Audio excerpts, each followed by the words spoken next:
Bonjour à tous, c'est Grégoire de chez Aquamiroir.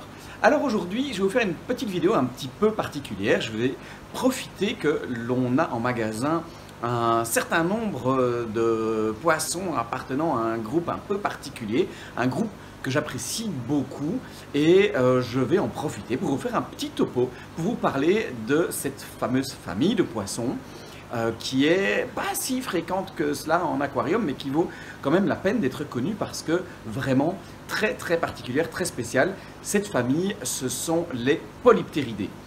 Alors, les Polyptéridés, c'est un groupe très ancien de poissons, vraiment particulièrement archaïque.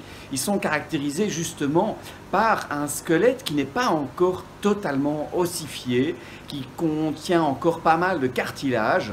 Et donc c'est un trait très ancien chez les poissons, un trait qu'ils partagent avec un autre groupe très ancien également, qui leur sont aujourd'hui le groupe le plus proche.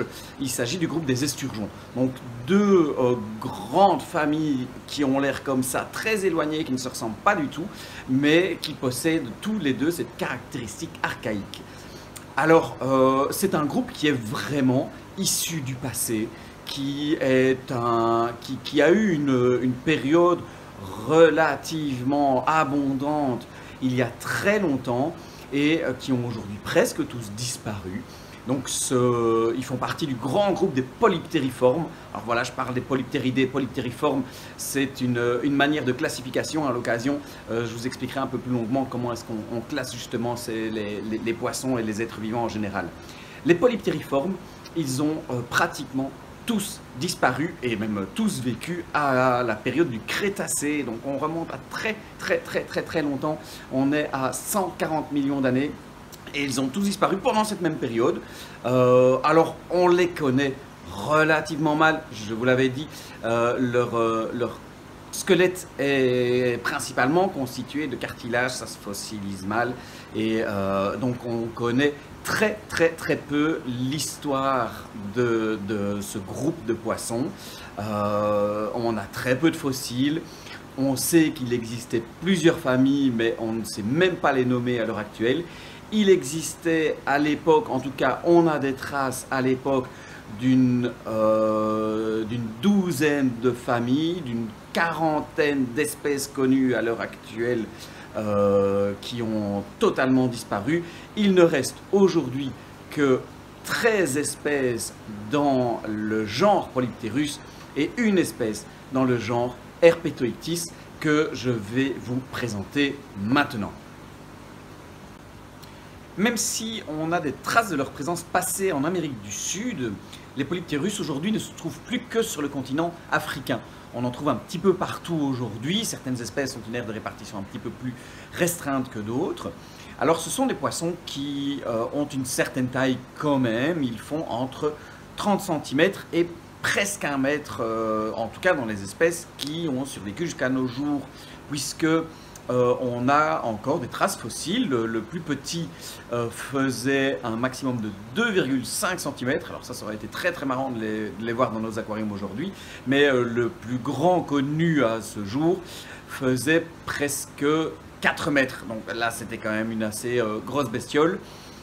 Aujourd'hui, ben voilà, leurs tailles sont nettement plus minimes que ça. Même si, voilà, ça reste des espèces assez grandes, réservées à d'assez grands aquariums, qui ne sont pas à mettre avec n'importe quel poisson. Ils sont relativement peu agressifs, mais évidemment, toute espèce trop petite pourrait finir par leur servir de proie. Dans le genre Polyptérus, on distingue deux grands groupes, même si c'est un tout petit peu plus compliqué que cela. Il y a le groupe des Upper Jaw.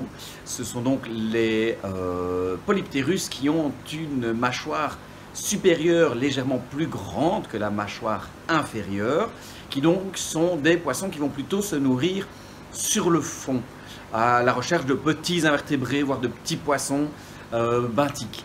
Et donc, à contrario, le groupe des Lower Jaw, qui ont la mâchoire inférieure plus grande que la mâchoire supérieure, qui sont donc un peu plus tournés vers le haut et qui sont des poissons nettement plus prédateurs. Ce sont également des poissons de plus grande taille et un petit peu moins adaptés à la plupart des aquariums. Ce Ce sont des poissons au corps assez allongé, avec un aspect assez reptilien, avec leurs grosses écailles épaisses, qui sont capables justement de se déplacer assez facilement sur la terre ferme, en tout cas avec un très très faible niveau d'eau. Ce sont d'ailleurs des poissons qui effectuent des migrations en Afrique. Pendant la saison humide, ils vont coloniser les tout petits plans d'eau, voire vraiment les petites mares où on a vraiment très très peu de profondeur, et qui pendant la saison sèche vont retourner dans les plans d'eau plus étendus, dans les lacs ou les rivières nettement plus profondes et plus protégées. Ils sont capables, pour ce faire, de respirer l'air atmosphérique avec un double poumon, donc leur vessie natatoire qui leur sert de poumon, un peu comme les dipneus, même si cela n'a rien à voir, même si c'est une famille très très éloignée. Et un petit peu particulier, ils possèdent sur le haut du crâne, vraiment au niveau de leur squelette, un trou sur le dessus de la tête, plusieurs trous que l'on appelle les spiracles, qui sont capables de se refermer comme des clapets et avec lesquels ils sont capables carrément d'aller respirer et d'alimenter cette fameuse vessie natatoire transformée en poumon.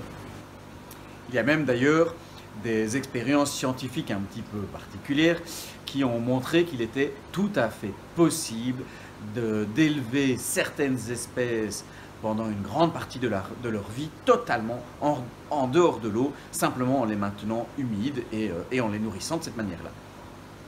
Alors, la plupart des espèces sont aujourd'hui reproduites, en tout cas la reproduction a été effectuée avec succès.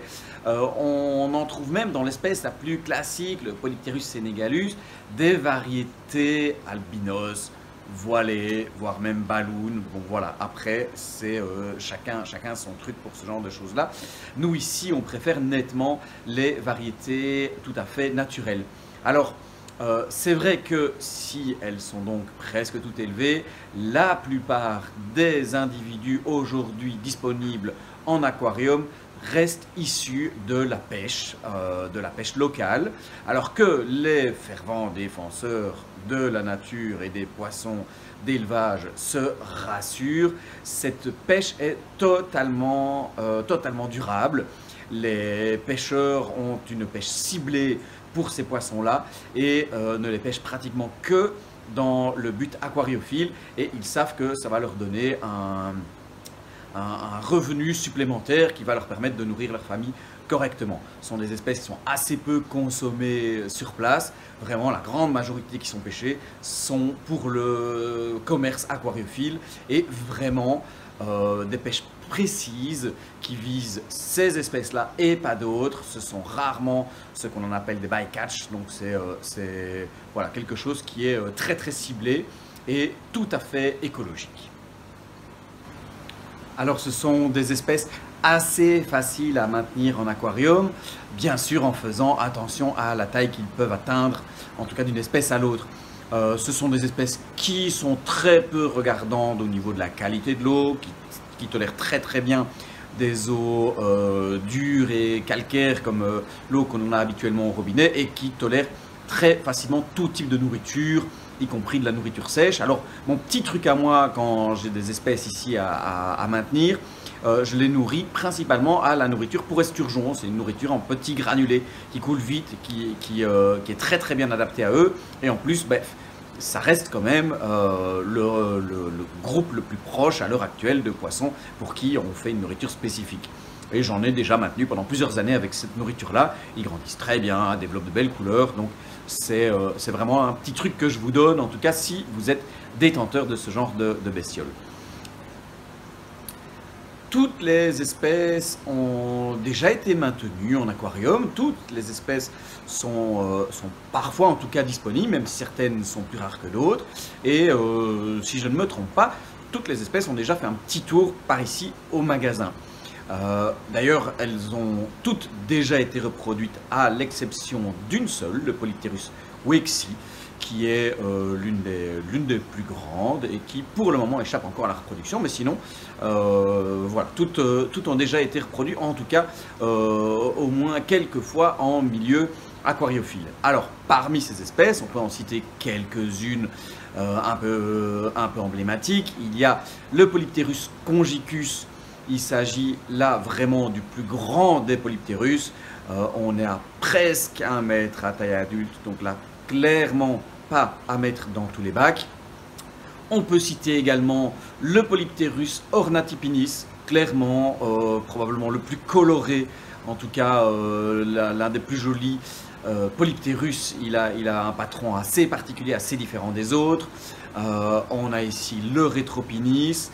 On peut citer également le Polypterus mokelembembe, un nom un peu à coucher dehors, qui est le nom d'une créature, d'un monstre légendaire en Afrique, même si paradoxalement le Polypterus mokelembembe reste la plus petite de toutes les espèces. Il y a le Polypterus senegalus, qui est probablement, non, clairement de loin le Polypterus le plus souvent proposé à la vente, puisqu'il s'agit de celui avec la plus grande aire de répartition et surtout de celui qui est le plus élevé. Je vous ai parlé tout à l'heure des différentes formes d'élevage qu'il était parfois possible de trouver. Alors, à côté des Polypterus, il existe un second genre qui est assez facilement trouvable en commerce, qui est l'Herpetoichthys, avec une seule espèce dans ce genre, l'Herpetoichthys calabaricus, un poisson très très allongé, que l'on nomme parfois poisson roseau, qui est peut-être assez facile à la maintenance, puisque justement il n'est pas très grand, il fait une grosse trentaine de centimètres, mais a un corps très très allongé, beaucoup plus allongé que celui des Polypterus, qui lui donne cet aspect serpentiforme, même s'il n'a absolument rien à voir avec les serpents. Alors son histoire est un tout petit peu particulière. C'est un poisson qui a été découvert dans les années 1880 et son découvreur l'a directement nommé Herpetoichthys, qui signifie poisson serpent, Calabaricus étant le lieu de la découverte, à Calabar.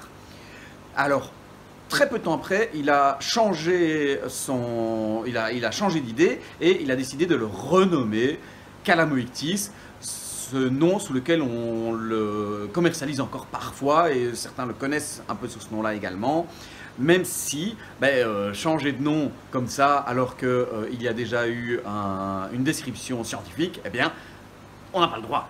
Et donc, plus récemment, il y a une grosse vingtaine d'années, le nom Herpetoichthys, qui est donc la première mention de ce poisson, a été réhabilité, et c'est ce nom-là qui est aujourd'hui valide, donc l'Herpetoichthys calabaricus. Un poisson assez sympa également, nettement plus petit que les autres Polypterus, et qui est donc aujourd'hui le seul représentant de son genre, et donc le seul autre poisson dans cette famille des Polypteridés. Voilà, j'espère que cette vidéo vous a plu, j'espère que vous avez appris des choses, j'espère qu'elle vous a intéressé. En tout cas, n'hésitez pas, si c'est le cas, à me le faire savoir. N'hésitez pas à la partager également si vous le désirez. En tout cas, ce sera avec plaisir que je vous referai d'autres vidéos du même style. Salut!